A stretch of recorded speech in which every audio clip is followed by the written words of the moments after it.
Good morning. I'd like to start with a prayer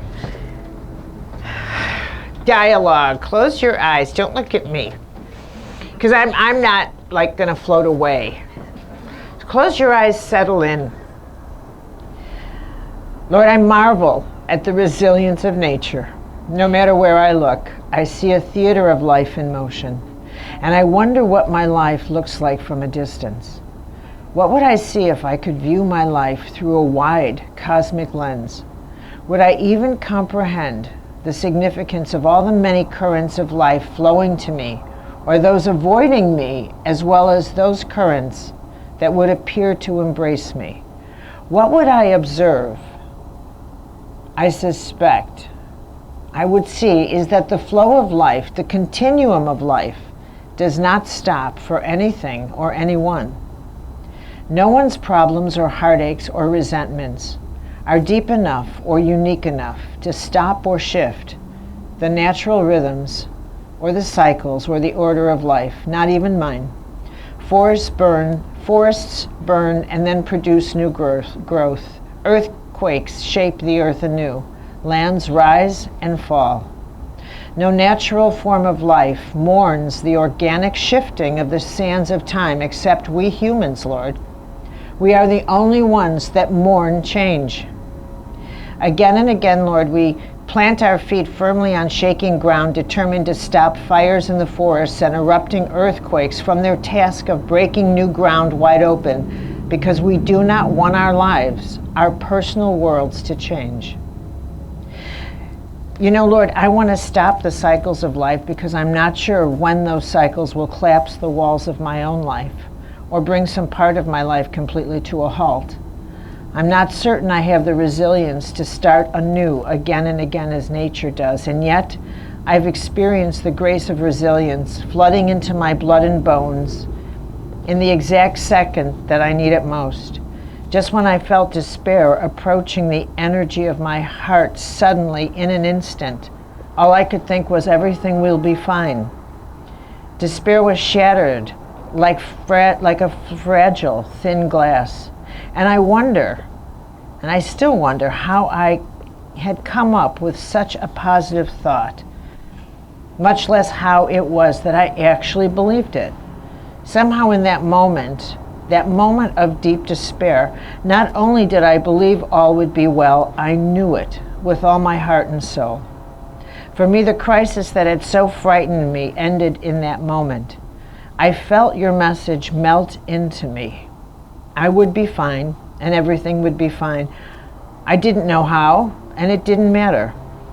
I knew then that I had to relinquish my idea about wanting a certain outcome and let the wisdom plan of my life take over. Whatever I had to deal with so far as people and everyday details of life felt like ordinary paperwork. Lord, grant me the grace of resilience in all ways. It is exhausting to try and control all the rivers that flow into my life, and there are so many, seen and unseen.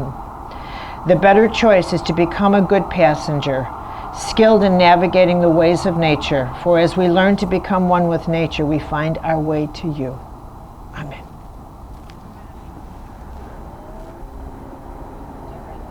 Yeah, this is from my new book.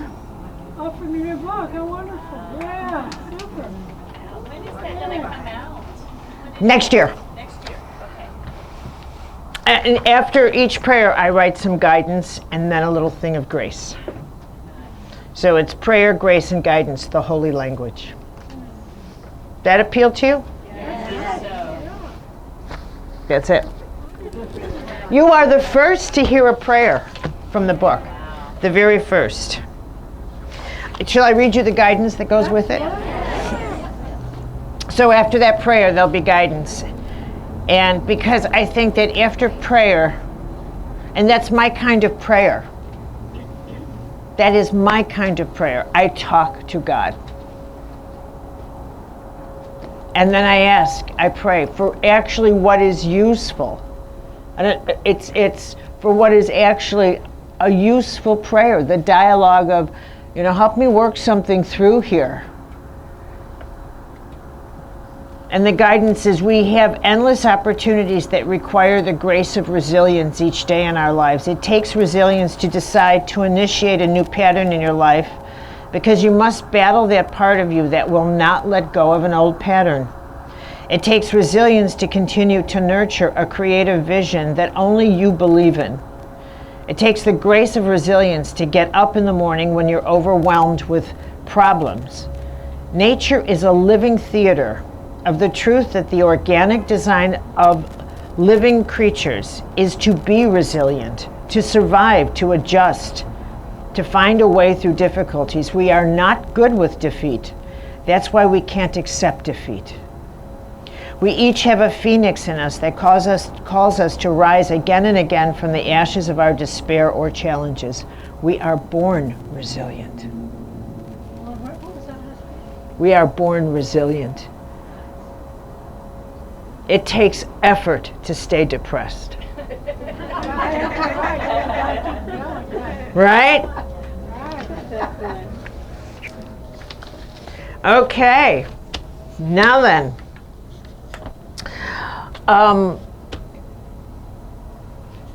The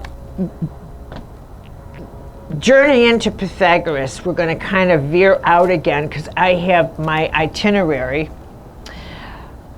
Because everything about this workshop has to apply to you personally, deeply personally. One of the most important jewels that I can communicate to you is that everything in your life is a power equation. Everything is to make that part of your life completely impersonal. Absolutely, that to communicate this impersonal notion that you have the option now to take your life, have an impersonal lens that you can drop down and say, is that I also can see this dynamic impersonally. I can make this decision impersonally. That there's nothing personal even about the most aggressive exchange between me and a child, between me and my husband or wife. Because even in the most aggressive exchange, you can shift to the impersonal. I am a mother archetype and this is a child archetype. I am also archetypal. I'm also archetypal. And this is impersonal, because every child is destined to break away from its parent. There's nothing personal about what's happening here. Every child will revolt against the parent tribal dynamic. If I take it personally, I'm choosing to suffer. Now I can choose to suffer, but I will acknowledge now that it's my choice and I'm doing it deliberately. Are you with me here? Yeah. Okay, so it's very important that one of the jewels you get is that you have the option to view things, I need a pen, to view things impersonally, and I want to go through that.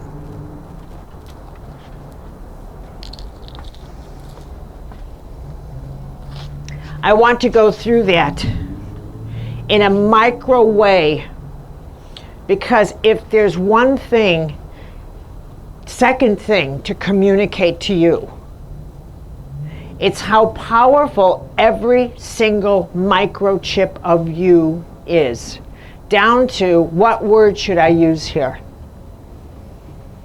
What word is called for? Even in you doing a calculation of how you want to frame an experience. One of the things I realized is that there are several reasons why people do not heal.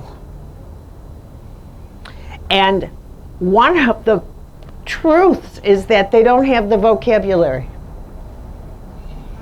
They don't have a sufficient vocabulary in which to place to context the suffering they're going through outside the personal. They can't get to an impersonal framing, so they can't end their suffering.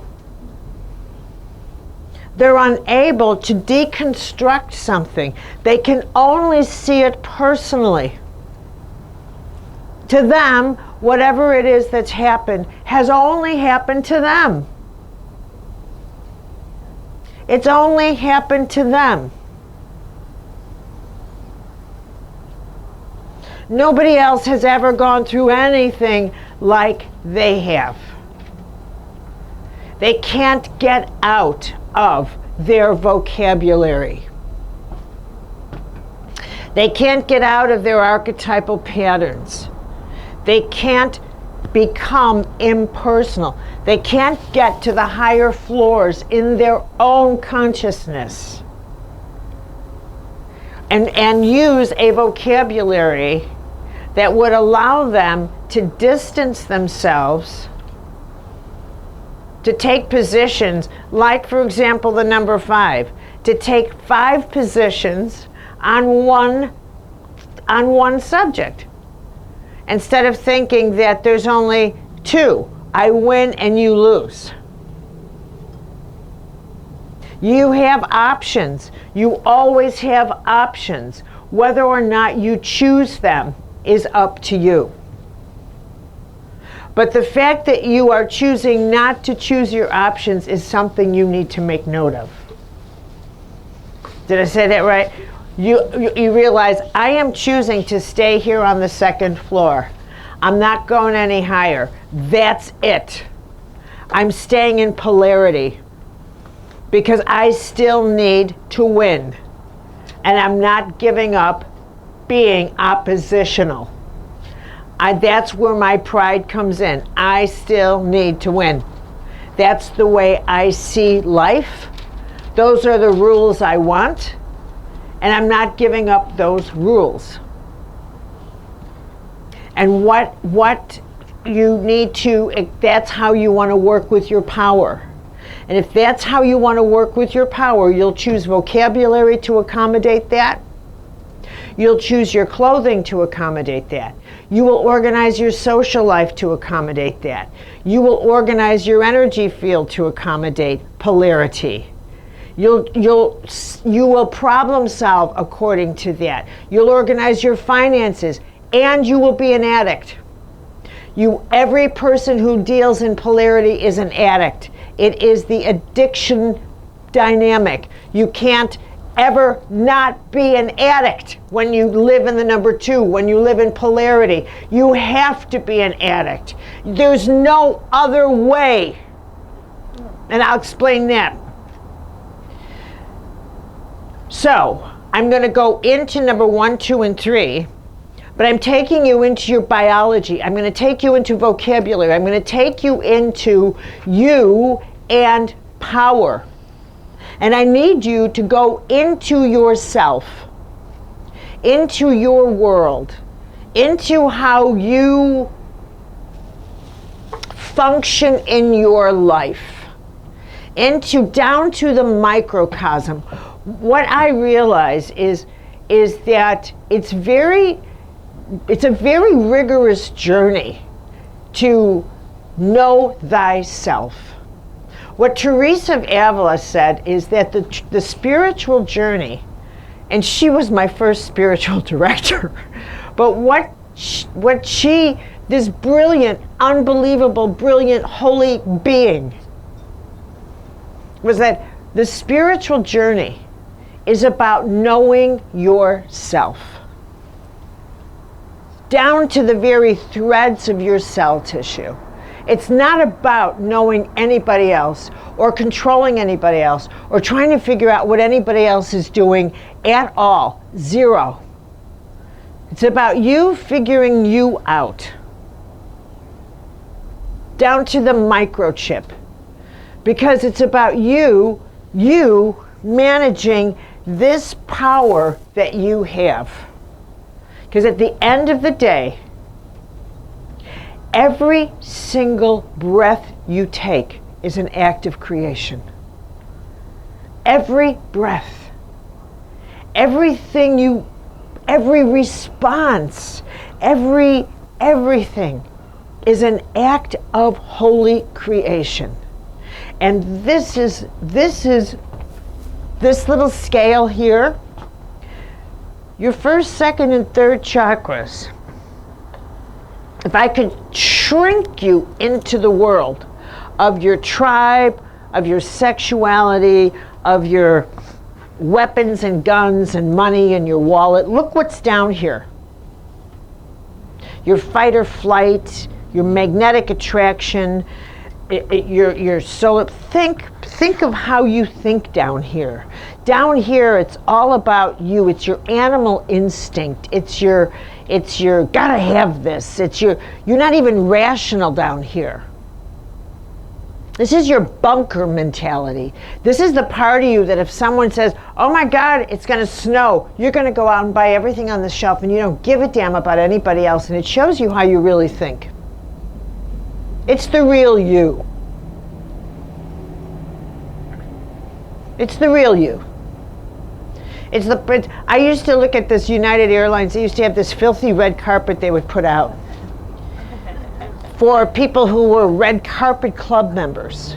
This filthy, plastic, dirty red carpet that you wouldn't even have ever near you. But ever, this filthy thing. But all you had to do is say, this is for people getting on first. It's filthy. This is a classic Buddha illusion. All you have to do is say, this filthy thing is for special people. And I would sit there and watch it, drinking my cup of coffee, every single time. The vanity of people. To get on a filthy plane with dirty air, first off a filthy carpet. Didn't matter. They simply had to be first. To sit in a tube that won't get off the ground till everybody's on there anyway. And I'd sit there drinking my coffee watching this, and it amused the hell out of me over this filthy carpet.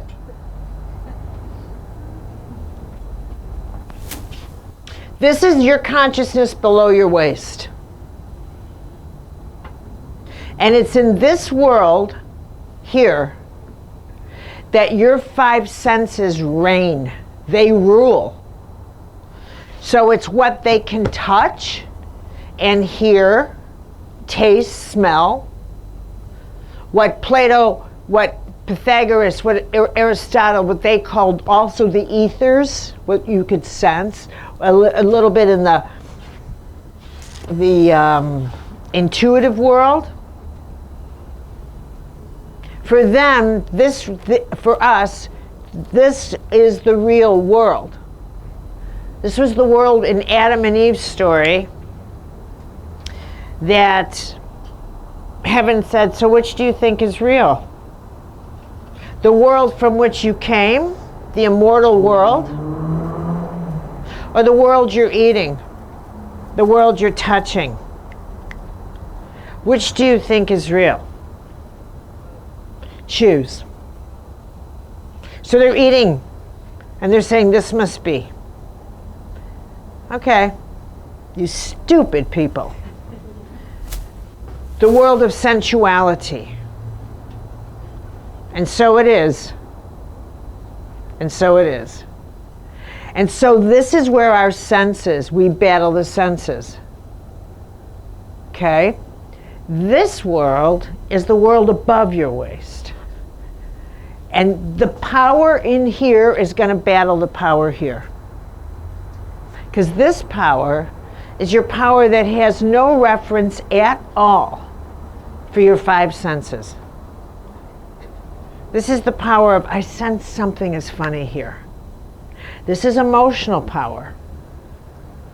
So this is where you say to someone, is something wrong? How many of you have done that? There isn't one of you in here who hasn't said to somebody, you feeling okay? Because I don't care how you look. There's something. Now you're talking the language here. This is a language you trust more than anything here. Except in certain cases. You trust it when it's not attached to money, when it's not attached to big choices, little baby ones. You want to talk to me about something? Then you trust it. You trust it when you think you're vulnerable to something. So you trust it in baby ways. And because you don't trust it in big ways, this is where you're vulnerable. Are they talking about me? Something's wrong. I know something's wrong. But here is where you don't yet trust when something's right. Am I getting guidance on something? Am I being told a direction? Am I receiving a message? Now that's the type where this comes in, where you need to, that sense of being able, that's the column, this is literal, this is your physical world, this is your energy world, but this is your grace world, the world of grace. This is the world of energy medicine. This is where someone says, you know, I feel that energy around you. However, energy, working with energy will never heal you completely. It doesn't have the potency. Oh, that's interesting. It's not possible. Because energy does not make it over the transition to grace. The only thing that heals is grace. The only thing that has the potency to dissolve a disease out of your cell is the light power of grace. What energy can do is make you feel better, but it can't dissolve a disease. So you could go for energy treatments and come back and say it alleviated this. But oops, you've got to be back there in a few weeks.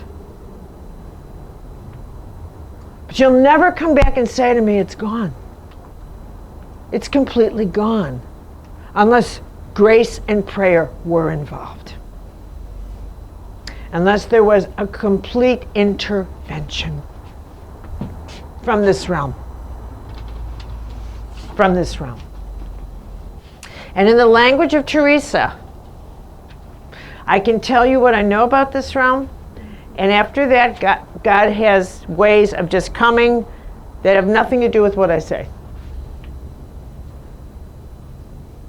So, somebody who breaks all the rules that I'm saying is as apt to receive a full healing as someone, because believe me, no one is able to speak on behalf of God by any means. If I'm communicating that, I can tell you what I have observed.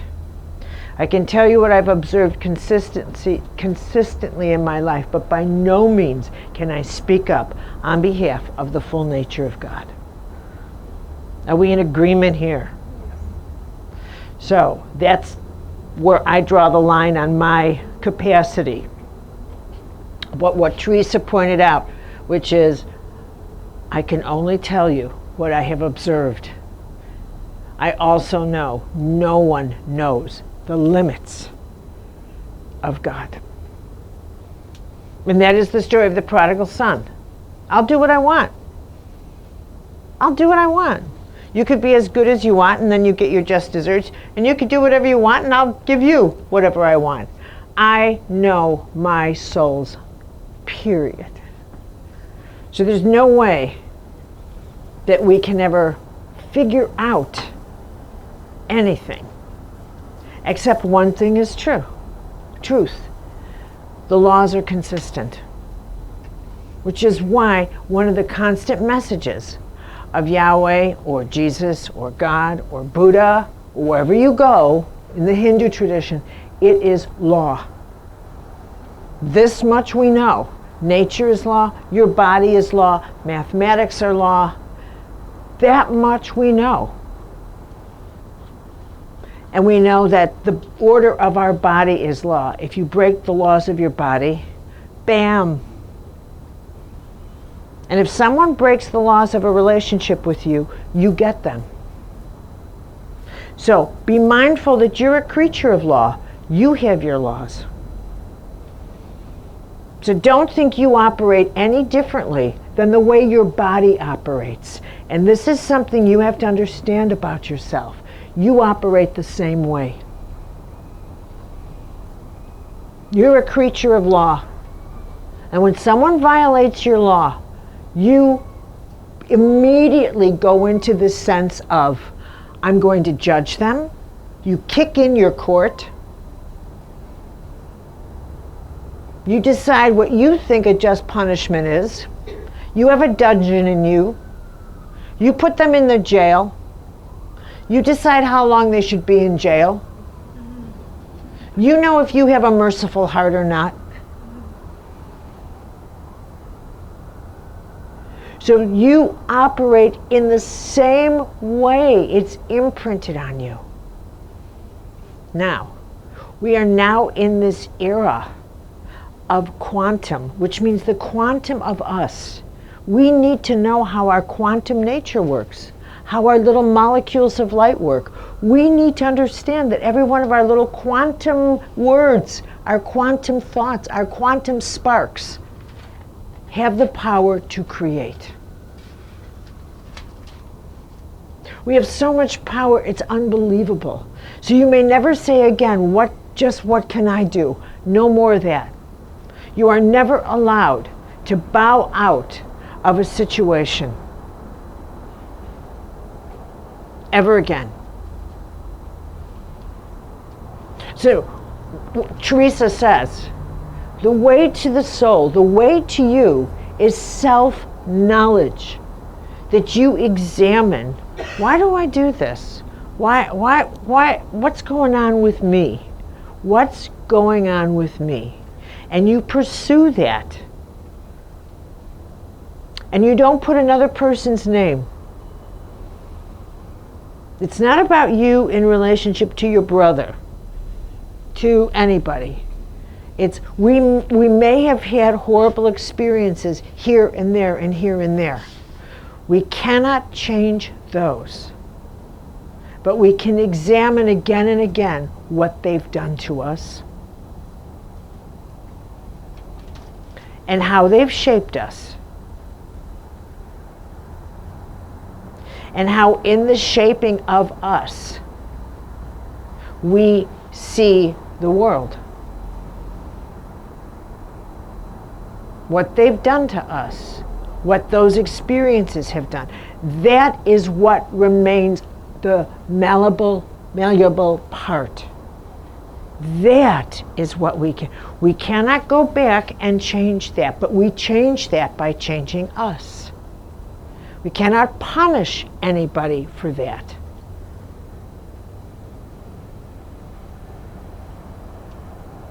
We cannot force someone.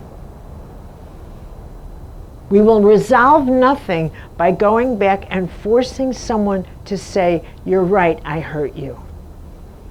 I can promise you, if you do spend your energy doing that, they will look at you and simply say, I never meant to hurt you, and it will accomplish nothing. If you follow your pride and your rage, you will get nothing. You'll get nothing out of it. It will do nothing for you. This is what the setup is. Are you going to follow your rage or your wisdom? These are really tough challenges. So, I'm going to ask you to step into your life, deeply, deeply into your life.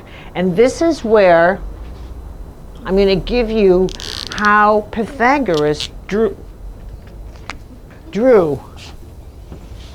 the first number. I forget who. This actually is part of the question you asked when you said, did he use 0? And Pythagoras didn't quite use a 0 like the Arabs when they invented it, but he did use a circle. And he called that the monad, which is a very interesting concept. And in using the monad, Pythagoras was referring to, and this is very important because this is as we walk into one, you're walking into, I want you to think of your base self. He said this circle, remember that he was fundamentally he was creating shape.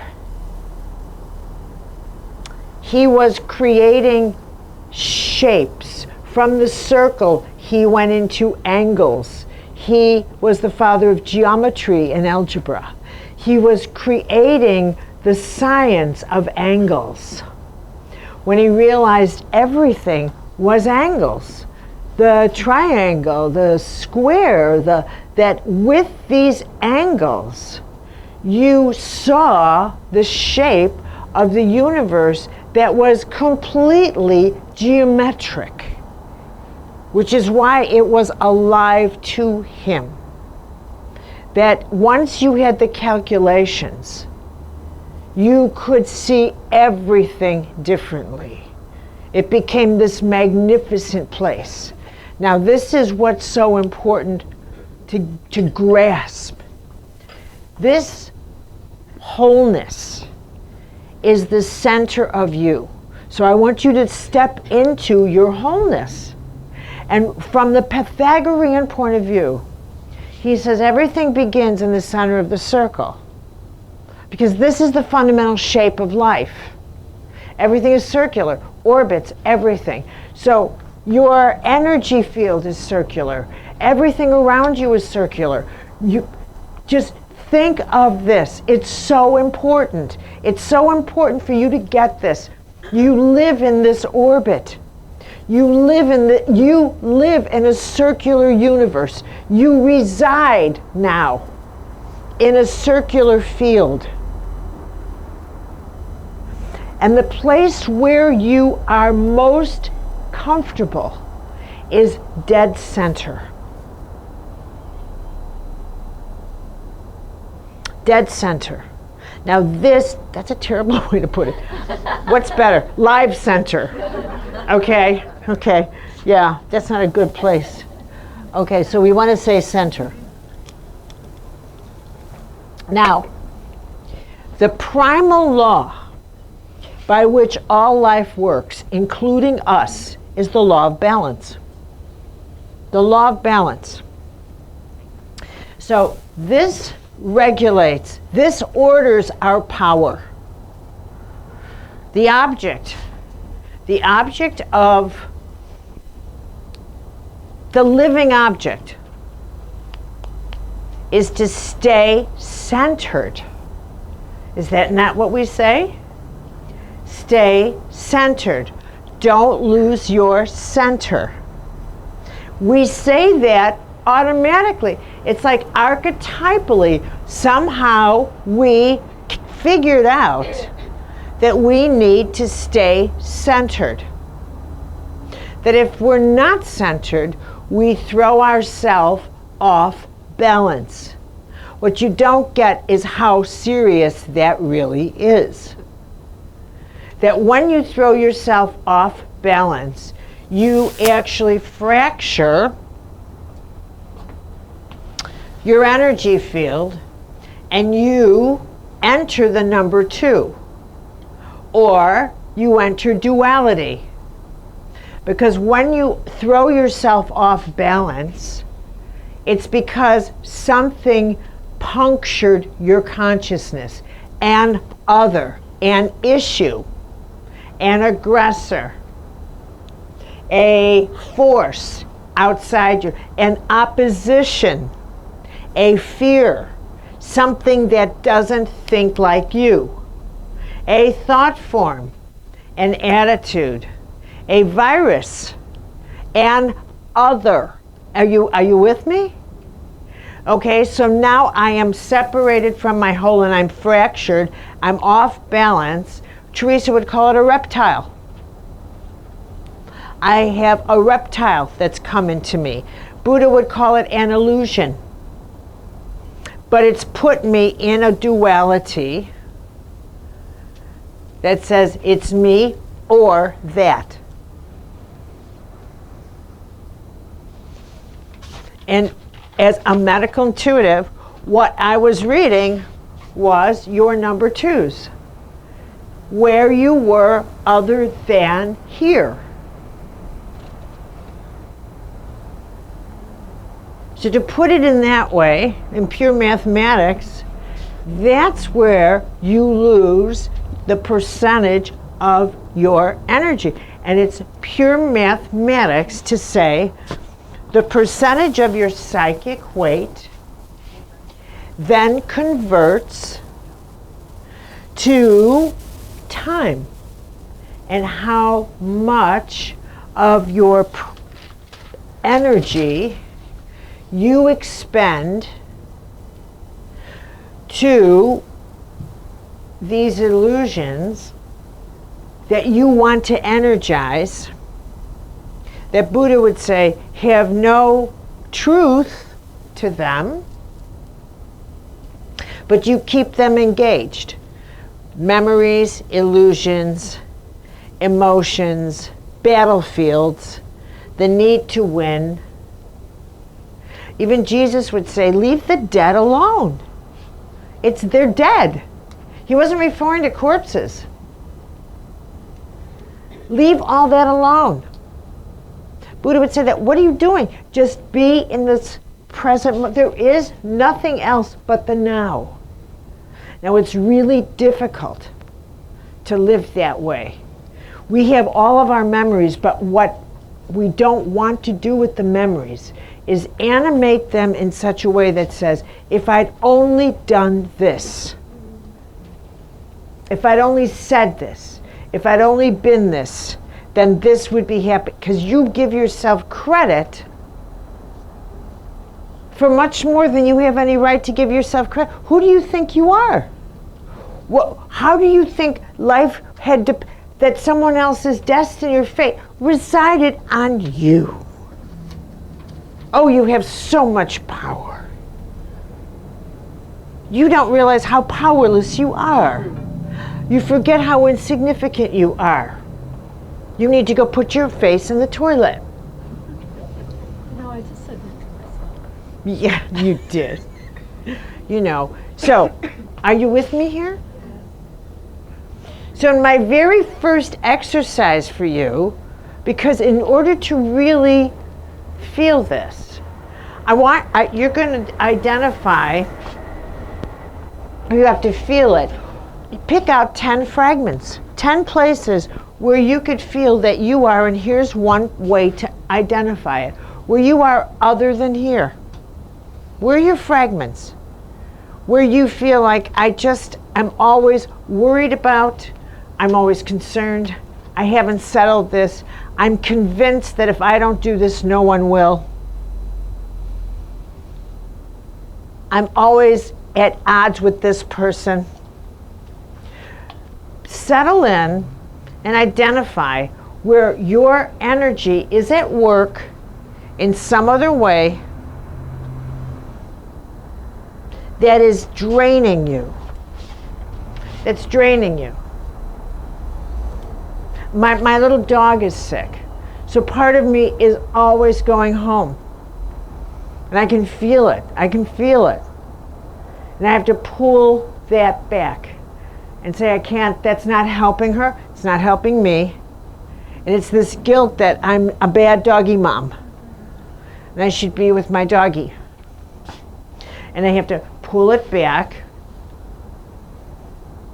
and stay, and I have to call the people babysitting her this morning, and I call them in the afternoon, and I call them in the evening. They're like, oh, it's her again. But, but she's a best friend, so it's okay. But you get what I'm saying. It's very difficult not to be stressed. And at the same time, from the truth, my stress is not helping her. I know better. I'm a healer now in my own soul, and I know she senses my stress. So I should be centered, and sending even my dog a higher energy. So I have to deal with the fact that I am fractured and feeling guilty. And this is what I'm asking you to do, is identify, I know better, and what this kind of microchip on yourself is where you realize I have options. I know better. And I use this example because this one has that element of guilt. That can I even get impersonal about something I love as much as my dog? And these are those choices that you think, distancing myself, getting impersonal about something I love, my niece or my dog or my family member. But these are those choices that paradoxically turn out to be the most powerful, because I also know how empowered I am when I get here and I sit in prayer for somebody. And if there's anyone I should be praying for, these people I love so much who need prayers right now. So it's that you make this journey, and you call yourself to the highest when you need it. Am I making sense here? So but you have to hold yourself accountable and say, where am I other than here? You have to be ruthless with yourself and not excuse yourself because, no. That's when it counts the most. That's when it counts the most, is when it hurts the most. So when you look at why am I not centered? Because I'm fractured. I'm hemorrhaging. I should be here and I'm home. I'm hemorrhaging, I'm here. So I'm asking you, feel your way. And sometimes where you're hemorrhaging is because there is unfinished business with somebody. And it could be going back a long way. Or it's because you tell yourself something that's not true, and it takes a lot of energy to keep something that's not true alive. And this is a first chakra thing. Do you want me to say more about that? It takes a whole lot of you to keep billboards up in your energy field. Okay? And billboards are things you want other people to see about you, messages you want to communicate to other people that come through your silence, your suffering, your this, your that. You want to communicate. Maybe they're passive aggressive. Maybe they're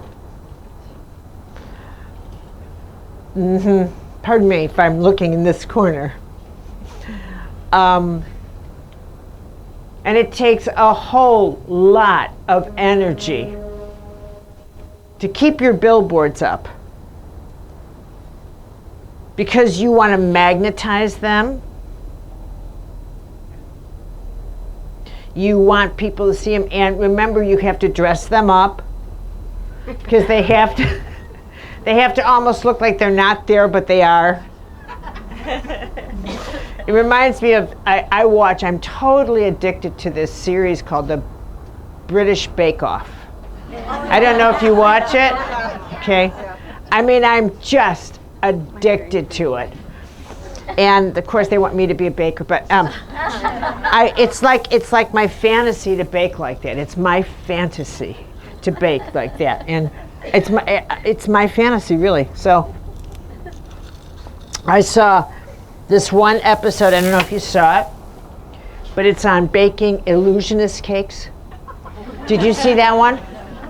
Okay, and it's making cakes that don't look like cakes. And it's the most extraordinary. You have to watch this. It's in the new season. It's so outrageous. And one of the cakes looked like a bucket with ice and a bottle of champagne. It was a cake. Did you see that? Was that not the most outrageous thing? What the hell? And she brought that into a bar and she got stopped. She got stopped. And another one, she made a cake that was a stack of books. Right up your alley. Honest to God, right? And she made, and I just sit there eating popcorn, thinking, how? And so I called this friend of mine. I said, I'm going to bake like that. I will bake like that. If it's the last thing I do, I don't care what my kitchen looks like. I'm going to bake like that. So, your billboards are illusionist cakes. They're things you put up, and it takes a whole lot of effort to create your illusionist cakes. Because you want people to see them, and you don't want them to think that they're illusion, but they're messages you try to communicate, and they fracture you because you know they're not truthful. You know that they are messages behind which are hidden agendas that are passive aggressive. Yes? Yes. Yes. I swear to God, I look at you and I see Jennifer Lawrence. Thank you. I mean, you look so much like her, it's eerie. Yeah. Off my movie set. Yeah. Did you not see that? Yes. I mean, it's just like, Maybe she looks like me. and that's true. Yeah, But I mean, it's eerie to me. Do you not see that in her? It's not an illusion. Okay, go. Go ahead, Jen. Okay. For Perhaps you'll want to answer this later or not. Okay. But the question that keeps percolating for me is when in your personal life someone is in that polarized number 2 space. Let's say you're in your perfect, you just meditated, you're all, great. And then someone rushes into the house and has an opinion that's very polarizing. And they want to bring you into that. Somehow I bet that's happened to you. Only once or twice. But how do you not, like my advocate jumps in. And no matter what, I'm like, no, the postmaster didn't mean to do that. Maybe Right, his it wife does- had a heart attack. I don't know. But Right. like I go into advocate, but how do you actually just not even engage? Because I find that I always want to Beat the hell out of the person or do no, whatever. I wish that would be better, but I find that instead I want to manage people's emotions. Like I know. my son and my partner. Sure. Like I want them to, I'm the diplomat. Oh, let me take this side. No, Dad doesn't feel that way.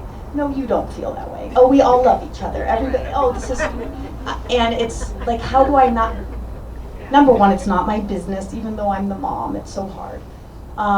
But even in like at a school or at a market, if someone has a different opinion about politics, but they're very polarized, how do you not go there? Not get trapped? I think everybody's business is my business. No, okay.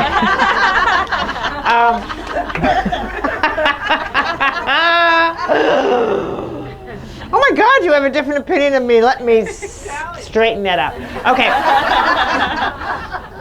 You know what really has been my, honestly, is getting to an archetypal, honestly, archetypes. The symbolic, impersonal range. I cannot tell you how that has changed I would be toast. I probably would be dead, and I'm not exaggerating, if I had not been able to go through the 20 years and my own spiritual direction with my spiritual, who's a Jungian analyst,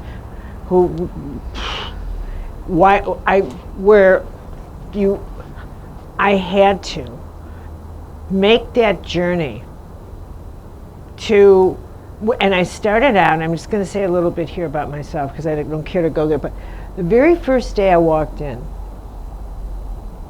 and I said to him, I'm not sure how, and I started crying. I couldn't believe that. I cried for 2 hours. And I thought, what the heck just got, and I paid to cry. I thought I just paid him to cry. What the hell? Right? And then I go back the next week. And you know what? The same thing happened. And I thought, where is that coming from? And then I thought, because all my life I'd been so cerebral, which I still am, but I began to make this unbelievable journey out of my personal world. And here, let me just back up a little bit and say, when I got out of college, I don't know if I should even go through all of this, but when I got out of college and I'd studied journalism and history, I had intention of being a journalist, a writer, and then somehow I thought God would one day pop a genius novel into my head, and I'm still waiting for that because my passion was to be a novelist. But anyway, I knew one day, that I did not know how to think, to actually navigate rich thought. I knew it. I knew that I could only think, I only had opinions. That I didn't know how to get out of myself. I felt like I was encased in my own self and I couldn't bear it. And I thought, I have to get out of my own thinking. I can't breathe in here. And I needed an escort. I needed a scholar. I needed people to get me out of my own thinking and how it had been formed by my tradition and I had helped me. And so I thought I could either do philosophy, the science of thought and thinking and reason, or theology. And I thought philosophy I probably could do on my own, but not theology. So I went into theology. Not because theology would crack open the hardest myths, which was God.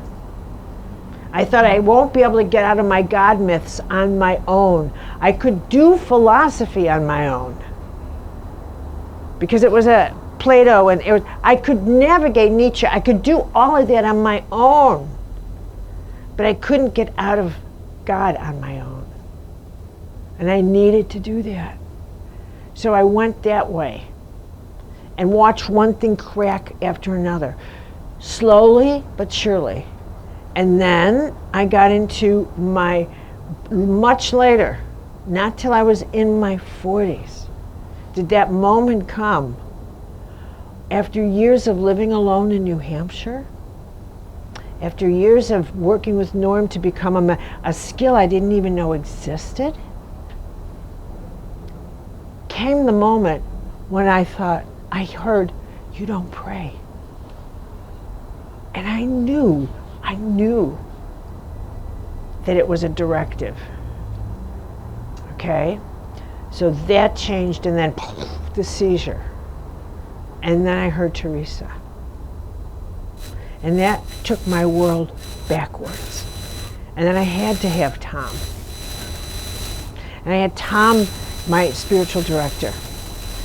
And that's when I became impersonal, about me, not about them. Me. okay? So that whatever I was going through was no longer personal. It's how I survived whatever I was going through, whether it was seizures or isolation or whatever. You have to become impersonal about yourself.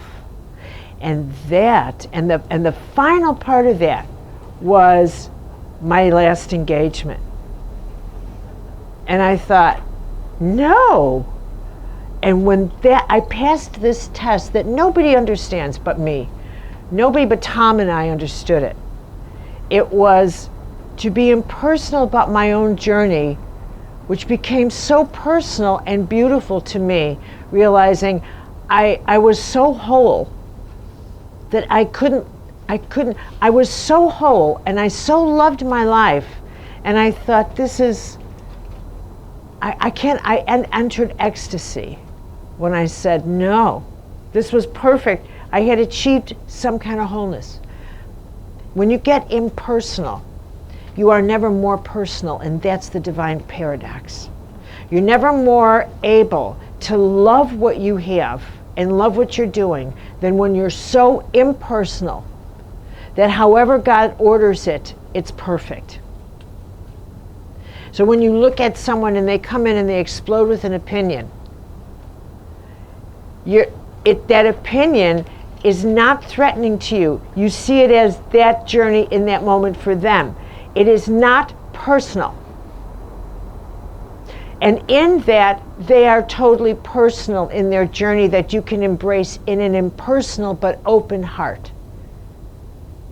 It has made me more forgiving. It has made me more compassionate. It has made me more understanding. It has made me more embracing of human beings. And I discovered mercy in a way that I never knew it.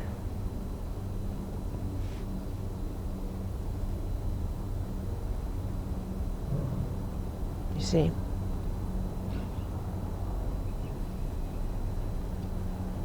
Yeah. Yeah. I'm just wondering how I deal with it when my mind... Microphone, please. Thank you. When my mind and my emotions seem to be at different places in that field where, my mind is saying, yes, I see the archetypes, I understand the archetypes, but the emotions are not catching up, that maybe there's grief or... Yeah, I have to work at it all the time. There's no such thing as accomplishing permanent state, okay? I have situations that come up all the time. And it's here I go again. Here I go again. There's no such thing as getting to the promised land. Okay? And so you develop your practice. Every day you meet an obstacle. Every day you meet an illusion. Every day you meet a bigger and bigger demon in the road. And there are demons. There are actually demons. Okay? Every day we are challenged. You never reach the point where now I'm so whole and so perfect. Every day you're fractured and thrown over. This is a practice. So long as you're alive, you're practicing your life. Life is a practice. We're practicing our life. We're never done. If it was so, I would be able to look at Washington and say, it's just a process. It's not. For me, it's a battle. Because I love my democracy. Every day, it's a practice. And when I meet with injustice or unfairness, or if I meet with a psychopath that I know is just coming at me, it's like, what is this? And I have to... Everything is a practice. But you're giving us the tools to practice. And they're the tools you have to use the tools. And you'll either use the tools to repair yourself because you've taken a hit, a torpedo, or you use the practice to kind of steady yourself and get impersonal fast. Okay? And one of the, down here, it's very easy, very easy. If you take things personal, you'll sink under self-pity. You'll sink and think, here I go again. So you have to honor self-pity. Put it on the clock, Tuesday afternoon, 2 to 3. This is my time for self-pity. But you sure as hell don't give yourself the whole week, because you will hemorrhage. And you will throw yourself, you will fracture yourself so much. And self-pity is another thing you look at. I drain myself with self-pity. Because why? Because I think nothing's going to change, or blah, blah, blah, blah. Or however it is you see and think and order your mind. And sometimes you're addicted to it. You're just addicted to feeling bad. So put down 10, come on, go to work. Is that the victim? Yeah, victim, martyr, Yeah. they're all good at it. Okay. Victim, martyr, absolutely, they're very good at self-pity. Put down a few things, because I want you to talk to each other and share. And this is why I want you to do that. It's because you're not real to yourself. None of these things are real to you. They come out of your mouth. You'll let yourself off the hook. So put down exactly how you throw yourself off balance, and also include some of your billboards. Things you want to flash at people, passive-aggressive messages you want to communicate, and who you want to communicate them to. That's vulnerable. I know. That's vulnerable. I know. But they're not here. So don't worry about it.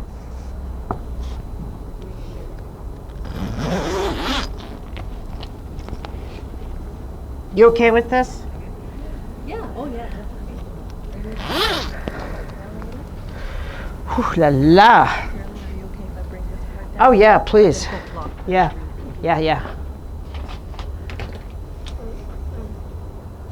What, my Hannah banana? Well, that's taking things personally. People say is part of one of my defects. It's not your defect. It's one of your tendencies. Not a defect. Don't talk about yourself like that.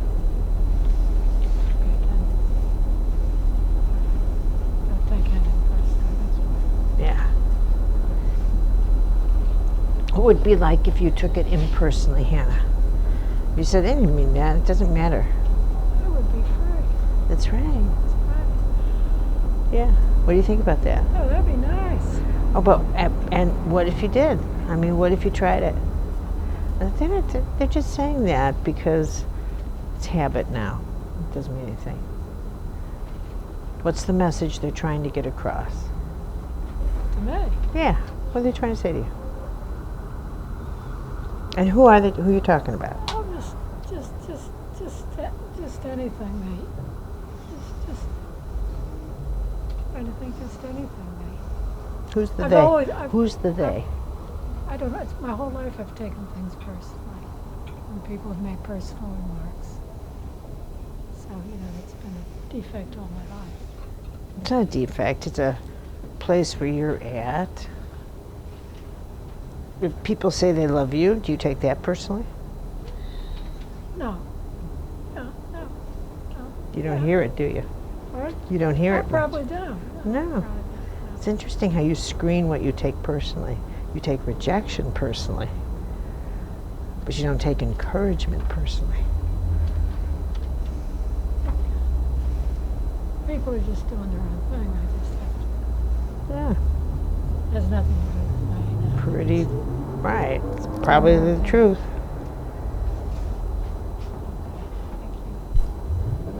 You're beautiful. Thank you for always being so kind.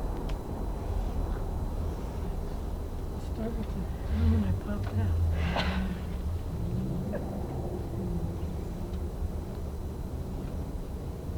I would like to point out to the two of you that what just happened between the two of you made for me the whole workshop worthwhile. What? It was just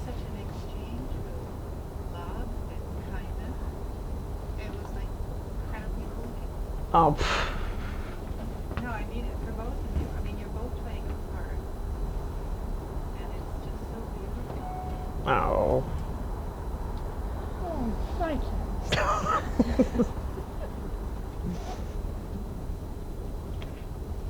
May we all be like that for each other. Oh.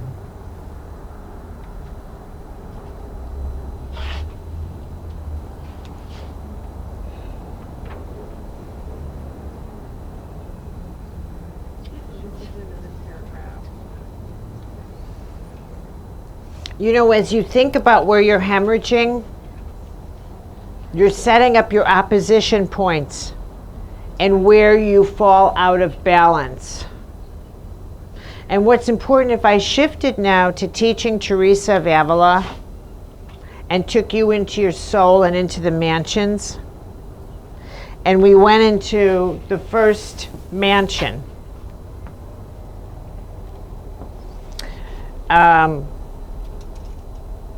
and into the challenge of the shadow and grace.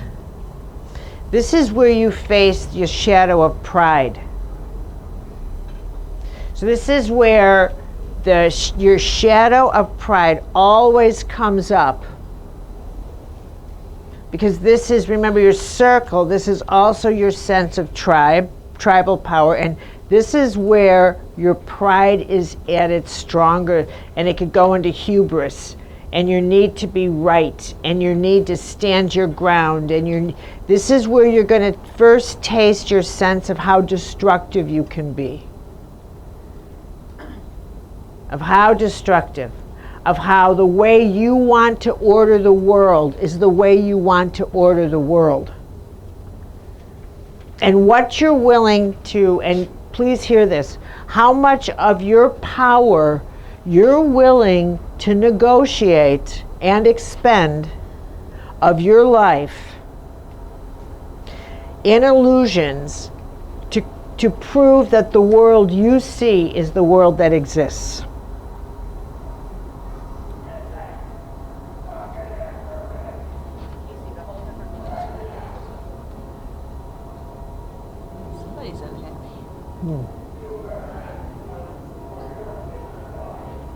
That sounds really bad, doesn't it?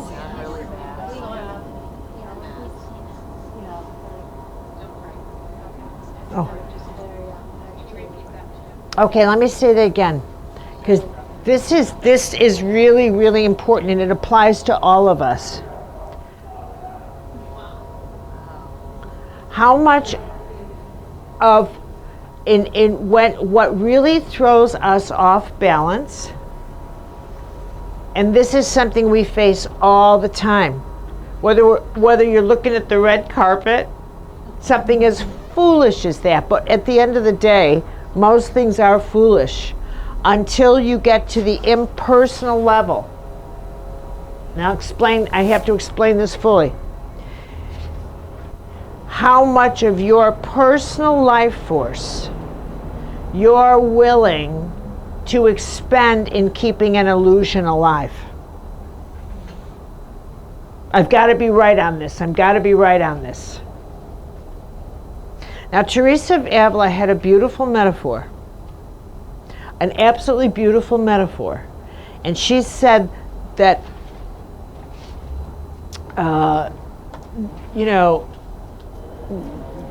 that you can, I'm going to actually go with Buddha. Buddha said that life, I'm going to from Buddha to illusion, that you invest yourself in an illusion, like the need to be right about something that you're not right about, or the need to stay angry. And think about how much we have invested. One time, I'll go first. One time, my need to stay angry put me in a hospital bleeding to death. I literally bled to death. Okay, top that. Okay, so I mean, if I do it, I do it right. Right? Okay, go big or don't go. Okay, so okay. But when you make a commitment and it's inspired, if you're under directives, like Gandhi, like Mandela, you don't blow yourself apart. It's what Teresa calls having God's well serve, and the grace pours endlessly. And you just keep going against all odds. No matter how much your body breaks down, it just keeps going. No matter how much, it just like Mother Teresa, no matter how thin you get, the bones keep walking. It just doesn't matter, because whatever fuel you're going on is a fuel that is greater than that. And this is the difference between us looking at an illusion and deciding, I'm going to invest in that illusion. It's going to cost you a lot. Invest putting up your own billboards. Yeah. Yeah? Debbie did what? Oh, I'm just putting some of that in order in a personal Thank you, Beth. Putting all this in order in some of my own personal things of at what point does it serve me well, but possibly not the other person? And to address something within me, but to me, I take it within, and through prayer does this happen versus bringing things out back into the open, and what purpose will it serve the others? You know what? Here again, there's very few decisions in life that we make when we are in relationship that all decisions when you're in a relationship are going to affect the other, right? And this is where, honestly, we have to say so much comes from the intention with which we bring ourselves into relationship, with which we make a decision. That doesn't mean that the other person isn't going to be hurt or disrupted any more than we will when they make decisions. But if you've ever been on the receiving end of a decision that's done well, even if it's parting, and you realize, this hurts, but the time was right and it was done right. It's time to go your separate way. Okay? But if decisions are done out of cowardice, maliciousness, or because you are not managing truth, you're going to leave blood on the floor. And it's not because the decision was rough. It's because it was done like cowards. It's as simple as that. Think of a knife. Decisions require a knife. If you use the blade, it's going to be bloody. If you use a handle, you're still going to cut, but it can be done very artistically. You're cutting a cord. Yes? Wait a minute. Wait for a microphone. Can you tell us a little bit about how you found your spiritual director for those of us that are wanting to maybe find that for ourselves in our lives? I did already, and I'm just going to go into the. I was at a conference. He spoke. I spotted him. So it was organic. It's just yeah. Okay. And I really have to. I'm going to go back to a teaching when the time is right, and that's a law. I go back to a law. Everything operates on laws when the time is right, and there's a lot of truth to that. When the time is right and you are really ready to do that kind of work. I wasn't seeking a conversation. I was seeking a transformation. Okay. Thank you. Even though I didn't know, I was really in trouble. I didn't know how much, and I didn't know exactly that it would be 18 years. You know, I didn't know. I had no idea. Or that it would go deeply into my I had no idea. I had no idea what was ahead of me. Can you give some examples of billboards? Of what, honey? Of what you're calling a billboard. Of a billboard, yeah. A classic billboard would be communicating to someone, you ruined my life. You ruined my life. You want them to know that you are not going forward with your life because they ruined your life. And you are having a pout and a snit, and they've gone on with their life. But you want to let them know that they ruined your life and you're not going on with your life. And so every time they see you or they hear about you, that's the message you want communicated. So if they run into you in the street, how are you? Fine. Just fine. But the billboard, you ruined my life. Do you notice my car has 3 tires? I mean, it's, okay, that's the billboard message. The psychic message is completely different from what you say. It's the passive aggressive. Or you may be in a relationship with someone and you're angry at them, but you actually don't, or they're angry at you, they're billboarding you, or you're billboarding each other. And it may say, I want you to acknowledge you hurt me. So would learned helplessness be kind of like that example of? As you grab your 5th chakra? Yes. Absolutely. Absolutely. Anything when you are conscious that I am communicating something that's coming from my shadow that I'm not actually saying, I'm afraid to actually say it because of the consequences of actually speaking this. So I'm going to put it on my shadow billboard. And what my part of this is to you is that when you put it on your shadow, it throws you off center. It costs you so much. Costs you so much. And the fear of communicating the truth, of just sitting down and saying, here's the truth. This is what I actually want to say to you, is what keeps you centered. I mean, get to the truth instead of this, game. Just keeps you centered. It's so much less. You see the difference? Yes, honey. You can just talk because of your accent. I don't care what you have to say. Go ahead. I was working a lot on pride recently. Pride.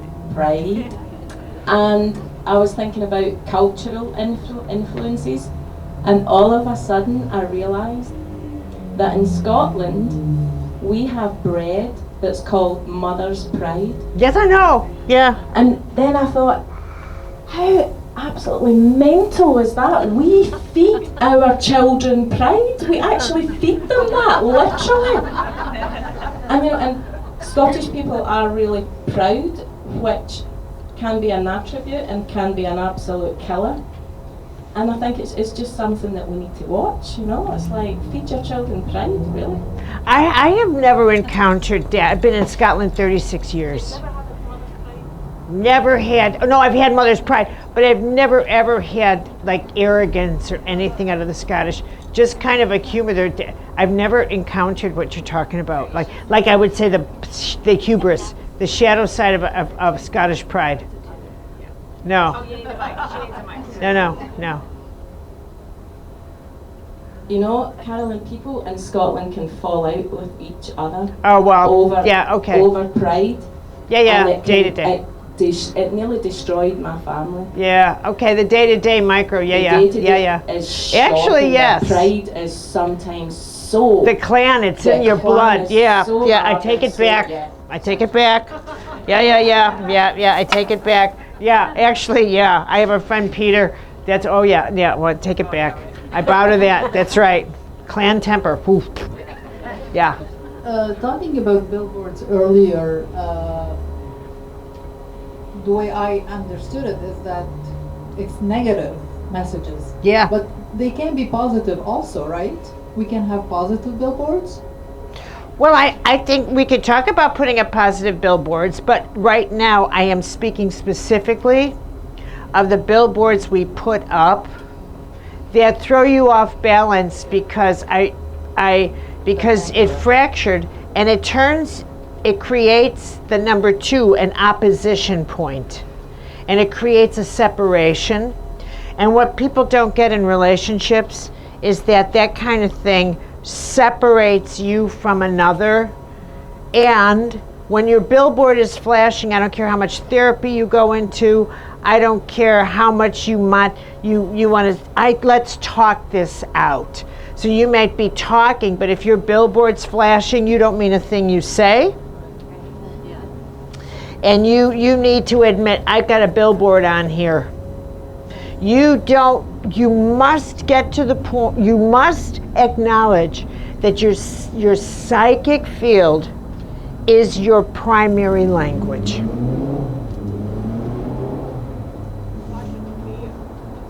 Your psychic energy is your primary language. And that you communicate more with your energy than anything else. We'll take a question from my Hannah Banana. And then we're going to go to break. Oh, I have a question. You said that communicating to someone that you ruined my life is a billboard. But what if you're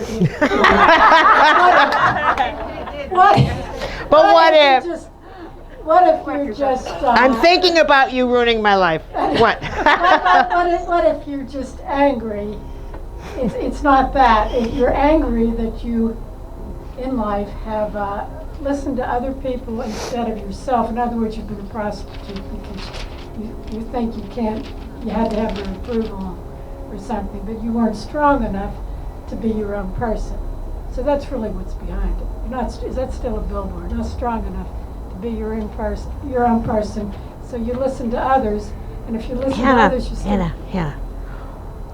I'm not taking it. Hannah, listen. At some point, you should just love them for having loved you. Okay. They love you. It's okay to listen to them. I think your brother loves you a lot. I think the people... Doesn't your brother kind of take care of you a little bit? Right. Doesn't your brother kind of take care of you a little bit? Look after you a little bit? Yeah, but I wasn't talking about him because I never see him. Okay. I never see But him. you know, I think... Never, yeah, I know. I think listening to others,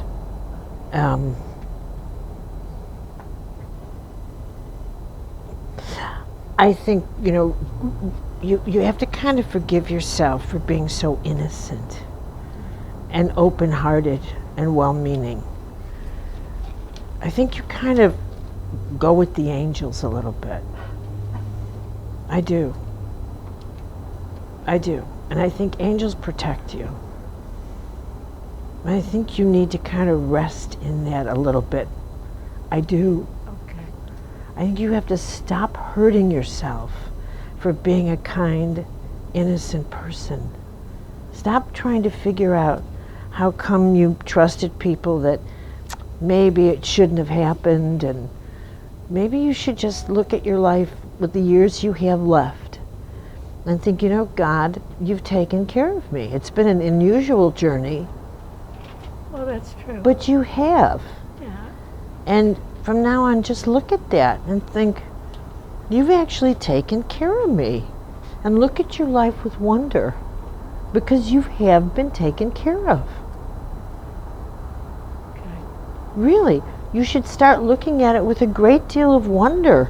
Like, I actually have been taken care of. It's been odd sometimes, but at the end of the day, you have, in quite astonishing ways. Okay. Okay, all right. Do you, Okay, I hear what you're saying. Yeah, you know? yeah. You show up here? Yeah, yeah. I was just saying that throughout my life, I really didn't listen to myself. But Right. That's all. But maybe you were listening to something else. Okay. You know? You don't know. You don't know. And if you had listened to yourself, you know, God takes care of delicate people and little children.